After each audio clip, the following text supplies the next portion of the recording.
বন্ধুরা, ইংরেজি নতুন বছরের শুভেচ্ছা আপনাদের সবাইকে। নতুন বছরে স্কুলের ছাত্রছাত্রীদের মাঝে নতুন বই বিতরণ করা হবে, এটাই স্বাভাবিক, এটাই রেওয়াজ। তবে মাঝে মধ্যে কিছু সব বই পাঠাতে, সব বই ছেলে মেয়েদের হাতে পৌঁছে দিতে একটু সমস্যা হয়, অতীতও আমরা দেখেছি। কিন্তু এবার সমস্যাটা কোথায় গিয়ে দাঁড়াবে সেটা নিয়ে অনেকেই চিন্তিত। পাঠ্যপুস্তক বোর্ড যেটি রয়েছে তারাও চিন্তা ভাবনা করছেন এবং অভিভাবকরাও চিন্তিত। তবে শিশুদের হাতে যখনই বছরের শুরুতে নতুন বই পৌঁছে যায় তারা কিন্তু খুব আনন্দে থাকে এবং দীর্ঘদিন অনেক দিন তারা অপেক্ষা করে বছর শেষে কবে তারা নতুন বইগুলো পাবে। এবং সরকারের পক্ষ থেকে সেই চেষ্টা করা হয় শিশুদের হাতে যাতে বই পৌঁছে দেওয়া যায়, বিশেষ করে প্রাথমিক এবং মাধ্যমিকের ছাত্রছাত্রী যারা রয়েছেন। কিন্তু এইবার পরিস্থিতি একটু ঘোলাটে। এইবার তারা জানুয়ারিতে পাবে না, ফেব্রুয়ারি, মার্চের কথা বলা হচ্ছে। মার্চ এপ্রিলেও পাবেন কিনা এই ধরনের একটা আশঙ্কা দেখা দিয়েছে। বইয়ের ঘাটতি নিয়েই শুরু হচ্ছে পাঠদান, ঠিক আছে, তাহলে কয়টা বই কারা কারা পাবে, কোন কোন শ্রেণীতে, বিশেষ করে প্রাথমিক এবং মাধ্যমিকের ছাত্রছাত্রীরা কারা বই পাবে, কয়টা বই পেতে পারে?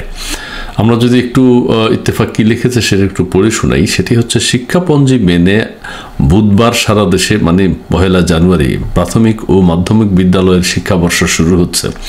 গতবারের মতো এবারও থাকছে পাঠ্য বইয়ের ঘাটতি। গতবারের কথাটা একটু বলে দিয়েছেন, এটা একটু জায়েজ করার জন্য।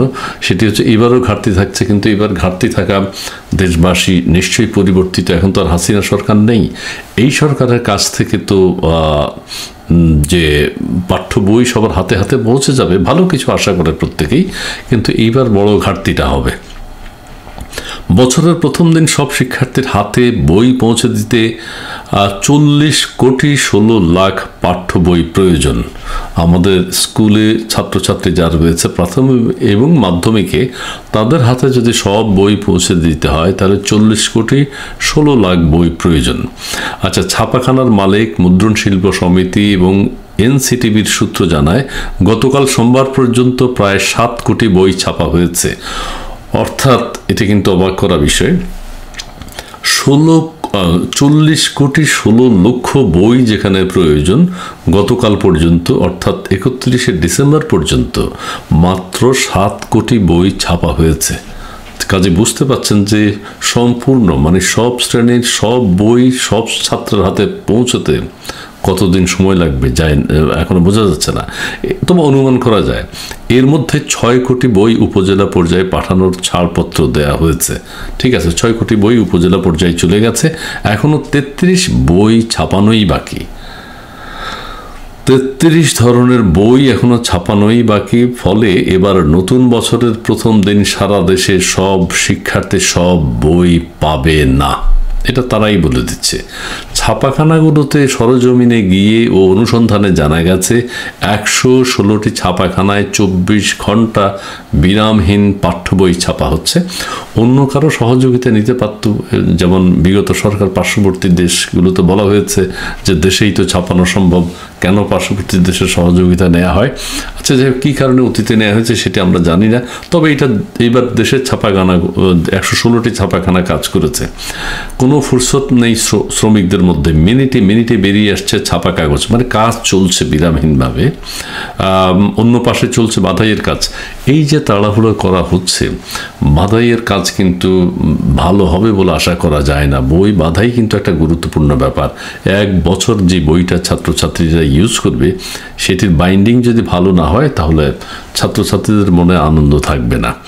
আচ্ছা, এবার মাধ্যমিকের পাঠ্য বই ছাপাতে মুদ্রণ প্রতিষ্ঠানগুলিকে কার্যাদেশ দেওয়া হয় 10 ডিসেম্বর থেকে। এত দেরি করলো, বাছাই কিছু পরিবর্তন করেছে শিক্ষা পাঠ্যপুস্তকে, অনেক পরিবর্তন আছে। এবার কাগজ সংকট না থাকলে প্রতিদিন সর্বোচ্চ 40 লাখ কপি পাঠ্য বই ছাপানোর সক্ষমতা আছে ছাপাখানাগুলোর। কাগজ সংকটের কেন এখন বলা হচ্ছে? কাগজ সংকট থাকবে কেন? কাগজ সংকট যাতে না থাকে সেই জন্যই তো অন্তর্বর্তীকালীন সরকার। সব সংকট মোকাবেলা করতে হবে, যে কাগজ যেহেতু বই ছাপতে হবে, ডিসেম্বরের মধ্যে ছাপতে হবে, জানুয়ারিতে ছাত্রছাত্রীদের হাতে দিতে হবে, তাতে কাজে কোথায় কী ধরনের কোন দেশ থেকে পাওয়া যায়, দেশের চাহিদা মিটিয়ে দেশের প্রতিষ্ঠানগুলোতে কাগজ সরবরাহ করে বাইরের কোনো দেশ থেকে কাগজ আনতে হবে কিনা সেটা আনা উচিত ছিল। এটা তো বললে হবে না। কাগজ সংকট না থাকলে প্রতিদিন সর্বোচ্চ 40 লাখ কপি পাঠ্য বই পাঠানোর সক্ষমতা আছে ছাপাখানাগুলোর, এটা বললে তো হবে না। সক্ষমতা যেহেতু আছে, ছাপানো উচিত ছিল, কাগজ সরবরাহ করা উচিত ছিল। যাই হোক, সেটা হয়নি। তবে দুঃখের বিষয় হচ্ছে নতুন পাঠ্য বই না পেলে ছাত্রছাত্রীদের মাঝে যে একটা আনন্দ, সেটি থেকে তারা বঞ্চিত হবে, এবং নতুন বইয়ের যে গন্ধ, এটি থেকে তারা বঞ্চিত হবে বছরের শুরুতে। তবে আমি আবারও বলি, জানুয়ারি মার্চের কথা স্কুল বোর্ড, এনসিটিভি তারাই বলছে, মার্চের হয়তো সম্ভব হবে সব বই সব ছাত্রছাত্রীদের হাতে পৌঁছাতে সময় লাগবে মার্চ। এটা তারা বলেছে অনুমান নির্ভর। তবে কাগজ বাঁধাই সব কিছু মিলে আরও অতিরিক্ত সময় যাতে না লাগে, মার্চ এপ্রিল মে যাতে হয়ে না যায়। ছাত্রছাত্রীরা পড়বে কোথায়? বার্ষিক পরীক্ষা, অর্ধবার্ষিক পরীক্ষা, এগুলো তো হবেই। কাজে বই যদি হাতে না পায় তাহলে পড়বে কোথায়? বাবা মারা নিশ্চয়ই উদ্বিগ্ন আছেন সন্তানদের হাতে কিভাবে বই দেওয়া যায়। এগুলো আসলে বিনামূল্যে না করে ছাপাখানার কাছে দিয়ে অল্প সুলভ মূল্যে যদি বিক্রিও করা যায়, তাহলে বাবা মা কিন্তু বিনামূল্যে না দিয়ে বাবা মা কিন্তু কিনতে আগ্রহী, যে বছরের শুরুতেই ছেলে মেয়েদের জন্য নতুন বই তারা কিনতে চান। এবং সরকার যেহেতু ফ্রি দিচ্ছে, ভালো, উদ্যোগটা ভালো। এই উদ্যোগটা যদি ফলপ্রসূ না হয়, বছরের শুরুতে যদি বই না দেয়া যায়, তাহলে আমার মনে হয় বিকল্প চিন্তা ভাবনা করা উচিত। যাই হোক, ধৈর্য ধরতে হবে। একটা পরিবর্তিত পরিস্থিতিতে এখন নতুন করে বই ছাপানো অনেক পরিবর্তন এসছে। সেই পরিবর্তনগুলো তারা সন্নিবেশিত করে নতুনভাবে বই ছাপাচ্ছেন, ছেলে মেয়েদের হাতে পৌঁছে দিতে আপ্রাণ চেষ্টা করছেন। তারা যাতে আরও সফল হন, সেই জন্যই সেটাই আমাদের প্রত্যাশা, যে ছাত্রছাত্রীদের হাতে অন্তত যদি জানুয়ারির লাস্টেও, জানুয়ারির ভিতরেও যদি বই পৌঁছানো যায়, তাহলে কিন্তু এক ধরনের সার্থকতা থাকে। ধন্যবাদ।